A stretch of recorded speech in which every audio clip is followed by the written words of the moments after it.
आम इंतखाबात के दिन NA 242 के पोलिंग स्टेशन में तोड़फोड़ करने पर पीपल्स पार्टी के उम्मीदवार कादिर मंदोखैल के खिलाफ मुकदमा दर्ज कर लिया गया। मुकदमे के मतन के मुताबिक मदई मुकदमा ने पुलिस को बताया कि 8 फरवरी को मेरी ड्यूटी बहैसियत प्रिजाइडिंग अफसर NA 242 MH स्कूल बल्दिया टाउन सेक्टर D3 में थी।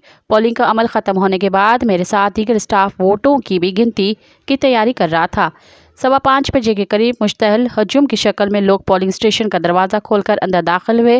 मुश्तल हजूम ने पोलिंग मटीरियल और बैलेट पेपर के डब्बे को फेंकना शुरू कर दिया, जिससे बैलेट पेपर्स के डब्बे खुल गए और वोट फर्श पर बिखर गए। मैंने स्टाफ के साथ मिलकर सरकारी सामान और बिखरे हुए वोटों को महफूज किया। मज़ीद ख़बरन ऐं तफ़सीलात लाइ विज़िट कयो असांजी वेबसाइट www.awamiNewsHD.com ऐं ॾिसंदा रहो अवामी न्यूज़ HD।